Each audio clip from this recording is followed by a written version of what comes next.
हमारे देश की आजादी की कहानी है, ये बहुत ही यूनिक है और ये एक ऐसा डिस्कशन है कि आप दुनिया के किसी भी कोने में चले जाएं, लेकिन अगर आप एक इंडियन हैं तो ये डिस्कशन आपके सामने आता ही है। तो इस एक वीडियो में आपको सब कुछ पता चल जाएगा कि हमारा देश आखिर आजाद कैसे हुआ। To build the noble nation of free India.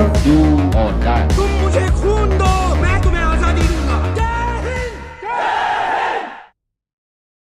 तो देखिए ईयर 1600 से ईयर 1837 तक हमने ऑलरेडी सब डिस्कस किया था कि कैसे एक कंपनी जिसका नाम ईस्ट इंडिया कंपनी था वो आई और उसने क्या क्या ट्रिक्स खेल के हमारे ऊपर रूल किया। और ईयर 1837 आने तक पूरे इंडिया के ऊपर डायरेक्टली और इनडायरेक्टली ईस्ट इंडिया कंपनी का कब्जा हो चुका था। डायरेक्टली मतलब कि वो स्टेट जहां ईस्ट इंडिया कंपनी हर एक चीज अपने हिसाब से चलाती थी, और इनडायरेक्टली मतलब कि वो स्टेट जहां ईस्ट इंडिया कंपनी राजा या फिर निजाम के साथ मिलकर रूल करती थी। तो ईयर 1837 तक ये मैप था। इस मैप में ये जो आप पिंक एरिया देख रहे हो ये डायरेक्ट ईस्ट इंडिया कंपनी के कंट्रोल में था, और ये जो येलो और ग्रीन एरिया आप देख रहे हो ये प्रिंसली स्टेट थे जो इनडायरेक्टली ईस्ट इंडिया कंपनी के साथ मिलके चल रहे थे। येलो मतलब कि हिंदू राजा रूल कर रहे थे और ग्रीन मतलब कि जो मुस्लिम निजाम जो थे वो रूल कर रहे थे। लेकिन ये पूरा मैप अगर आप देखोगे तो 50% एरिया ही था जहां ईस्ट इंडिया कंपनी पूरी तरीके से अपनी चला पा रही थी। अभी भी काफी एरिया था जहां पे उसकी पूरी तरीके से मनमानी नहीं चल पा रही थी क्योंकि राजा का इन्वॉल्वमेंट होता था। और इस चीज को दूर करने के लिए अब ईस्ट इंडिया कंपनी अलग अलग ट्रिक्स खेलना स्टार्ट करती है ताकि उसके अंडर में बाकी एरिया का कंट्रोल भी आ जाए। ब्रिटिशर्स को पता था कि इन सब चीजों पे कंट्रोल करने के लिए बहुत ही स्ट्रांग होना पड़ेगा। तो ये लोग यानी कि ईस्ट इंडिया कंपनी लगातार अपनी आर्मी बढ़ा रही थी। अब इतने सारे अंग्रेजों को आर्मी बढ़ाने के लिए इंडिया के अंदर लाना पॉसिबल नहीं था, तो इन लोगों ने लोकल इंडियन जो थे उनको आर्मी में हायर करना स्टार्ट किया। इस चीज का काफी फायदा भी हुआ। इंडिया में वैसे ही भूखमरी वगैरह बहुत ज्यादा फैली हुई थी। इंडियंस कम पैसे में ब्रिटिश आर्मी को ज्वाइन कर लेते हैं और कम पैसों में ज्यादा काम भी करते थे। दूसरी चीज ये भी थी जो इंडियंस थे वो वहाँ की लोकेशन से भी बहुत ज्यादा फेमिलियर थे। अब ब्रिटिशर्स इंडियंस को हायर तो कर रहे थे अपनी जरूरत के लिए, लेकिन इनके ऊपर विश्वास नहीं था, उनको इक्वल नहीं समझते थे, उनको ये अपने से छोटा समझते थे। यही रीजन था कि जो इंडियंस थे उनको सिर्फ यानी कि सिपाही की जो पोस्ट थी वहीं तक हायर करते थे, और जो बड़ी ऑफिसर रैंक होती थी वहां पे इंडियन को अलाउ नहीं करते थे। वहां पे सिर्फ और सिर्फ गोरे रहते थे ताकि इंडियंस के हाथ में ज्यादा कुछ ना चला जाए। लेकिन ये सारी चीजें जानने के बाद भी इंडियन जो थे वो बड़ी आसानी से सिपाही की जो पोजीशन होती थी वो ज्वाइन कर लेते थे, क्योंकि सिपाही की जो पोजीशन होती थी उसको बहुत ही सिक्योर जॉब माना जाता था। क्योंकि भुखमरी वगैरह बहुत ज्यादा फैल रही थी, लोगों को खाने की दिक्कत थी। सिपाही बनने पर खाने की जो दिक्कत होती थी वो चली जाती थी। महीने में 7 से 8 रुपए अलग से मिलते थे। अब क्योंकि ये चीज ईस्ट इंडिया कंपनी और इंडियंस दोनों को सूट करती थी, तो ब्रिटिश आर्मी के अंदर अंग्रेजों से ज्यादा इंडियन सिपाही जो थे वो आ गए थे। 6:1 का रेशियो हो गया था और करीब 45,000 ब्रिटिश सोल्जर्स थे और 2,38,000 नेटिव इंडियन सोल्जर्स थे। ये जब डेटा सामने आया था तब ब्रिटिश मिलिट्री ऑफिसर ने गवर्नर जनरल डलहौजी को वार्न भी किया था कि एक तरफ तुम इतने ज्यादा किसानों को फौज में भर्ती कर रहे हो और दूसरी तरफ लैंड रिफॉर्म्स वगैरह लाके उन्हीं की जो जमीन है उसको हड़प रहे हो, तो ये लोग कभी भी भड़क गए तो बहुत बड़ी दिक्कत हो जाएगी। अच्छा, इसमें एक चीज और ध्यान रखिएगा कि ईयर 1600 से 1857 तक ईस्ट इंडिया कंपनी जो थी उसने राज किया था। ब्रिटिश गवर्नमेंट जो थी, ब्रिटिश राज उसने नहीं किया था। ब्रिटिश गवर्नमेंट जो थी उसको 1858 में आना पड़ा था, और क्यों आना पड़ा था वो अभी आगे बताऊंगा आपको। तो देखिए होता क्या है कि ईयर 1837 से ही ईस्ट इंडिया कंपनी पूरा कंट्रोल अपने अंडर में चाहती थी। उसको कुछ स्टेट्स पे जो इनडायरेक्टली रूल करना पड़ रहा था वो भी उसको कुछ पसंद नहीं आ रहा था। तो इस चीज को सॉल्व करने का जो जिम्मा था वो 12 जनवरी 1848 को लॉर्ड डलहौजी को दिया गया था। और जैसे ही जिम्मा दिया जाता है लॉर्ड डलहौजी अपने काम पे लग जाते हैं। सबसे पहले वो इनडायरेक्टली रूल जो स्टेट्स थे उनके बारे में रिसर्च करवाते हैं। तो इनको पता चलता है कि इस टाइम पे कई ऐसे स्टेट्स हैं जहां के राजा का कोई लड़का नहीं है, और उस पर्टिकुलर टाइम पे ये हो रहा था कि अगर किसी राजा का लड़का नहीं होता था तो वो गोद ले लेता था, उसके बाद वो राजा बन जाता था। तो लॉर्ड डलहौजी जो थे वो इस चीज को एक अपॉर्चुनिटी की तरह देखते हैं और सेम ईयर 1848 को ये एक रूल लाते हैं, डॉक्ट्रिन ऑफ लैप्स। इसका मतलब ये था कि अगर किसी राजा का खुद का बेटा नहीं है तो उसकी डेथ के बाद जो उसका पूरा स्टेट है, जो पूरा राजपाट है, वो ईस्ट इंडिया कंपनी के पास चला जाएगा। अगर वो किसी को गोद लेता है तो उससे फर्क नहीं पड़ता है। अगर उसने गोद लिया है तो जो उसकी पर्सनल प्रॉपर्टी है वो दे सकता है अपने गोद लिए हुए बेटे को, लेकिन जो पूरा साम्राज्य है उसका, अगर उसका खुद का बेटा नहीं है तो वो पूरा का पूरा ईस्ट इंडिया कंपनी के पास चला जाएगा। और इस चीज को सेम ईयर यानी कि 1848 में इंप्लीमेंट कर दिया जाता है। और इंप्लीमेंट करते ही ये सतारा को अपने अंडर में ले लेते हैं। एक साल बाद जयपुर, फिर संभालपुर को अपने अंडर किया, और नेक्स्ट ईयर छत्तीसगढ़, जिसको छोटा उदयपुर भी कहते थे, उसको लिया। नागपुर, फिर झांसी का नंबर लगता है। अब झांसी के अंदर क्या था कि मणिकर्णिका, जिनका नाम शादी के बाद महारानी लक्ष्मीबाई हो गया था, तो इनकी जो शादी हुई थी वो महाराजा गंगाधर राव से हुई थी, और इनका एक बच्चा भी था जिसकी 4 मंथ बाद ही डेथ हो जाती है। तो ये अपने जो भाई है उसके लड़के को गोद ले लेते हैं। और जब 1853 में महाराजा की डेथ हो जाती है तो लॉर्ड डलहौजी अपना डॉक्ट्रिन ऑफ लैप्स लगा के झांसी को अपने कंट्रोल में ले लेते हैं। और झांसी को अपने कंट्रोल में लेने के बाद रानी लक्ष्मीबाई को 60,000 रुपए की जो पेंशन थी वो हर साल देते रहते थे। तो इस पर्टिकुलर टाइम पे तो रानी लक्ष्मीबाई कुछ नहीं कहती है, लेकिन आगे वो दिक्कत करती है, अभी आएगा वो, मैं बताऊंगा आपको। तो इसके बाद क्या होता है कि 1856 अवध यानी कि आज का यूपी, यहाँ के नवाब वाजिद अली शाह जो थे उन्होंने ब्रिटिशर्स के साथ सब्सिडरी अलायंस ट्रीटी साइन कर रखी थी, जिसके चलते नवाब को ब्रिटिशर्स के यहाँ काफी पैसा देना होता था, और जब नवाब पैसे नहीं दे पाए तो ईस्ट इंडिया कंपनी ने अवध जो था उसको भी अपने कब्जे में ले लिया था। और ये सारी चीजें बैक टू बैक अपने अंडर में ले रहे थे, तो लोग ज्यादा रेजिस्ट नहीं कर पा रहे थे। ब्रिटिशर्स की जो आर्मी थी, यानी कि ईस्ट इंडिया कंपनी की जो आर्मी थी, वो बहुत एडवांस थी, उनके पास बहुत ही अच्छे अच्छे हथियार थे, और इधर लोग अभी भी तलवारों से लड़ते थे, तो इसलिए ज्यादा कोई कुछ बोल नहीं पा रहा था, क्योंकि उनको पता था बोलने का मतलब ये था कि उनकी हार होना तय थी। तो इन सब चीजों को लेके लोगों के अंदर गुस्सा बहुत था, और गुस्सा इसी बात के लिए नहीं था, और भी कई रीजन थे। ईस्ट इंडिया कंपनी अपना इन्फ्लुएंस बढ़ाने के लिए जो मिशनरीज जो होते थे पहले इंडिया में भेजती थी, लेकिन उसको और तेज कर देती है ताकि पूरे इंडिया में इनका इन्फ्लुएंस रहे। तो ये लोग क्या करते हैं कि उसी ईयर में बैप्टिस्ट मिशनरी सोसाइटी सेटअप करते हैं, जिसमें विलियम कैरी जो थे वो इंडिया के अंदर और बहुत ही ज्यादा स्पीड से क्रिश्चियनिटी को प्रमोट करने लगते थे, जिसको लेकर लोग बहुत ज्यादा गुस्से में थे। लेकिन इस चीज से डील करने के लिए जो लोकल लोग थे, उन्होंने बिना लड़ाई झगड़े के इसका सोल्यूशन ढूंढ लिया था। उन्होंने क्या कर दिया था कि जो भी लोग कन्वर्ट होते थे उनको सोसाइटी से हटा देते थे, उनको प्रॉपर्टी से बेदखल कर देते थे। अब ये बात जब अंग्रेजों को पता चलती है तो 17 अप्रैल 1850 को रिलीजियस डिसेबिलिटीज एक्ट लेके आते हैं। इसमें यह था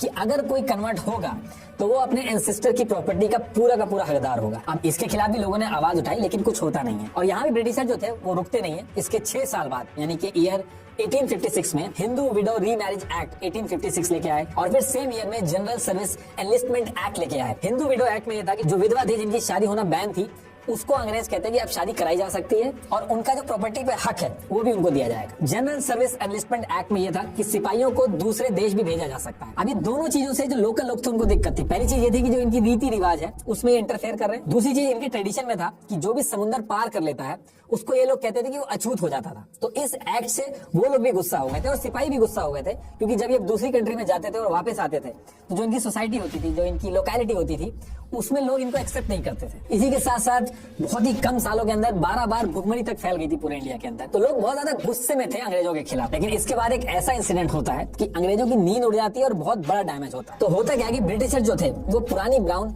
बेस्ट राइफल, जो कि 0.75 कैलिबर की होती थी, मतलब कि 0.75 इंच का डायमीटर होता था उसका, इसमें आगे कोयाटा यानी कि चक्कू भी लगा होता था। तो ये राइफल यूज करते थे, लेकिन अंग्रेज इससे बहुत ज्यादा परेशान हो गए थे, क्योंकि इसमें टाइम बहुत खराब होता था। इसमें क्या था कि बुलेट को लोड करने से पहले गन पाउडर लोड किया जाता था, फिर बुलेट डाली जाती थी, फिर एक रॉड से इसको सेट करा जाता था। इसमें एक तो बहुत ज्यादा टाइम लगता था, और दूसरा सिपाही को 2 बैग कैरी करने पड़ते थे, एक गन पाउडर के लिए और एक बुलेट के लिए। दूसरा, बुलेट पाउडर अगर नाप के ना डालो तो उसमें दिक्कत आ जाती थी, राइफल में भी इशू हो जाते थे। तो ईयर 1855 से अंग्रेज जो थे इसका सोल्यूशन ढूंढ रहे थे, और फिर इन्होंने यूके में ब्रिटिश गवर्नमेंट की royal small arms factory RSAF इससे बात करके नई पैटर्न की एक राइफल बनवाते हैं, जिसका नाम था एनफील्ड राइफल, जिसको P53 एनफील्ड भी बोला जाता था। और जनवरी 1857 आते आते इंडिया के अंदर भी इसकी डिलीवरी हो गई थी। अब ये जो नई राइफल थी, इसमें बुलेट का जो सिस्टम था वो थोड़ा डिफरेंट था। इसकी जो बुलेट थी वो एक कागज के सिलेंड्रिकल पैकेज में बनाई गई थी, जिसमें गन पाउडर और बुलेट एक रेशियो में पहले से सेट होके आते थे। इसको कार्ट्रिज बोलते थे। इस कार्ट्रिज की जो आउटर सरफेस थी वो एक रैपिंग पेपर की थी, इसलिए इसके फटने का डर बहुत ज्यादा था। तो इस रैपिंग पेपर के आउटर पोर्शन पे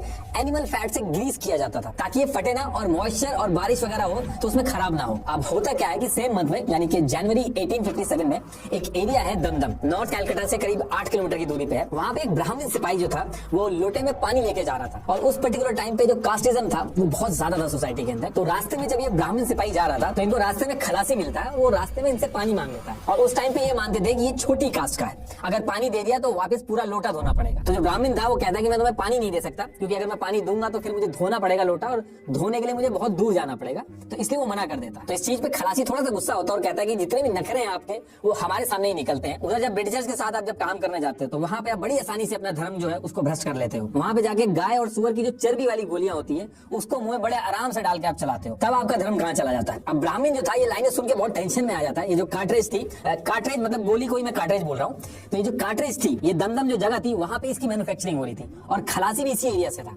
तो उसका शक जो था वो और ज्यादा यकीन में बदल गया कि शायद खलासी जो है वो सही कह रहा है। अब ये सारी चीजें सुन के जो ब्राह्मण सिपाही था वो अपनी बटालियन के पास पहुंचता है और अपने सैनिकों के ग्रुप में बताता है कि ये जो मुंह से काट काट के आप गोली चला रहे हो ये गाय और सुअर की चर्बी से बनी है। अब ये लाइन सुन के हिंदू और मुस्लिम जो दोनों थे वो बहुत ज्यादा परेशानी में आ जाते हैं, क्योंकि ये चीज ऐसी थी कि जो इनकी धर्म की मान्यताएं थी वो तो खराब होती होती उसके साथ साथ जो सोसाइटी है, जो लोकेलिटी जहाँ ये रहते हैं, वहां से भी इनको निकाल दिया जाएगा। इसलिए ये लोग डिसाइड करते हैं कि ये चीज हम कर नहीं सकते और इसके लिए कुछ ना कुछ तो करना पड़ेगा। तो इनकी जो रेजिमेंट थी वो 34th बंगाल नेटिव इन्फेंट्री, ये कैलकाटा से करीब 24 किलोमीटर की दूरी पे बराकपुर के कैंटोनमेंट में थी। अब इसके बाद ये लोग अपने ऑफिसर्स के पास जाके बहुत ज्यादा हल्ला करते हैं। उस टाइम के इनके कमांडिंग जनरल जो थे हियर से, वो ऊपर लेटर भेज देते हैं कि यहाँ पे सिचुएशन थोड़ी खराब हो रही है। तो उसके बाद जितने भी अंग्रेज ऑफिसर थे ये मीटिंग करके ये डिसाइड करते हैं कि जितने भी सिपाही हैं ये गुस्से में, तो इनका अगर गुस्सा शांत करना है तो इसमें एक चीज की जा सकती है कि इनको कार्ट्रिज जो है वो इनको डायरेक्ट दे देते हैं। ये खुद ग्रीस लगाएंगे तो इनको शक नहीं होगा और चीजें आराम से हैंडल हो जाएंगी। और फिर 27 जनवरी 1857 को इस चीज को पूरी रेजिमेंट के अंदर लागू कर दिया जाता है। लेकिन सिपाहियों को इसमें भी डाउट था कि जरूर कुछ न कुछ इसमें साजिश है गोरों की। इसके बाद इन लोगों को ट्रेनिंग भी दी जाती है